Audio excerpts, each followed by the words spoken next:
जाणून घेतलेला आहे। यानंतर वळूयात राजकीय घडामोडींकडे, कारण एक मोठी घडामोड झालेली आहे।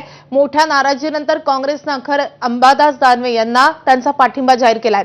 नेमकं काय घडतंय महाविकास आघाडीमध्ये जाणून घ्यायचंय। महाविकास आघाडीची पत्रकार परिषद सुरू झाली आहे।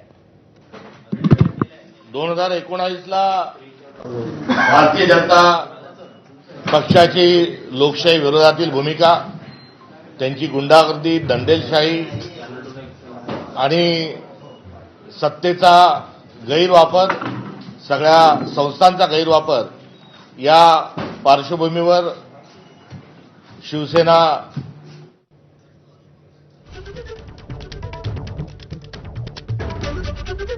तर काँग्रेसकडून अंबादास दानवे यांना पाठिंबा जाहीर करण्यात आलेला आहे।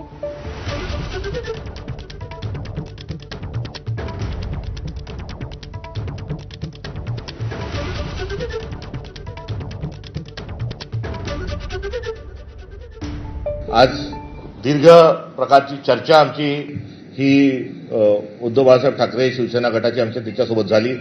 सविस्तर स्वरूपामध्ये आम्ही बोललो।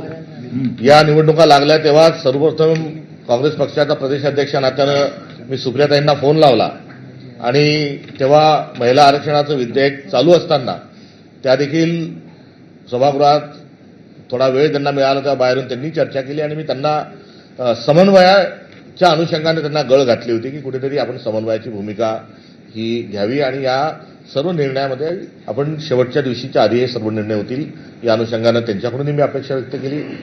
आता पुढच्या ज्या सर्व निर्णय आहेत त्या निर्णयामध्ये राष्ट्रवादी गटाला एक जागा राज्यसभेच्या अनुषंगाने गेली। विधान परिषदेमध्ये आज महाविकास आघाडीचे उमेदवार जात आहेत। पुढच्या ज्या 2028च्या आणि 29च्या पूर्वीचे जे काही निर्णय आहेत त्या निर्णयामध्ये काँग्रेस पक्ष प्राधान्याने प्रतिनिधित्व करेल अशी देखील आज आमच्या तिन्ही मित्र पक्षांच्या सोबत चर्चा झाली आणि येणाऱ्या काळात आम्ही सोबत राहू आणि या निवडणुकीमध्ये काँग्रेस पक्षाचा जो पाठिंबा आहे हा माजी विरोधी पक्ष नेते अंबादासजी दानवे यांना उमेदवार म्हणून राहील। काँग्रेस प्रतिनिधित्व करणार म्हणजे त्यांचा शब्द काही दिलाय का राष्ट्रवादीला? कारण तुम्ही ज्यावेळेला राज्यसभेची माघार घेतली आणि आता विधान परिषद शिवसेनेला गेलेली आहे। नाही, राज्यसभेच्या वेळेस राष्ट्रीय पातळीवर हा झालेला निर्णय होता। सोनियाजी, राहुलजी आणि खरगे साहेब या संदर्भात त्यांच्याशी झालेल्या संभाषणाच्या आणि चर्चेच्या अनुषंगानं जरूर आम्हाला त्या ठिकाणी आम्ही आग्रही होतो की काँग्रेसला ती द्यावी। मात्र राष्ट्रीय पातळीवर झालेल्या चर्चेच्या अनुषंगानं त्यावेळेस आम्ही कुठल्याही प्रकारच्या चर्चा न करता आम्ही थांबलो होतो।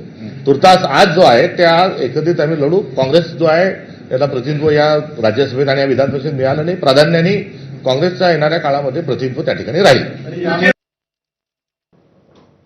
आता पुढच्या ज्या सर्व निर्णय आहेत त्या निर्णयामध्ये राष्ट्रवादी गटाला एक जागा राज्यसभेच्या अनुषंगाने गेली। विधान परिषद तर शिवसेनेच्या वतीनं अर्ज दाखल केल्यानंतर बच्चू कडू सध्या बोलतात। आपण थेट जाऊयात। बांधवाचा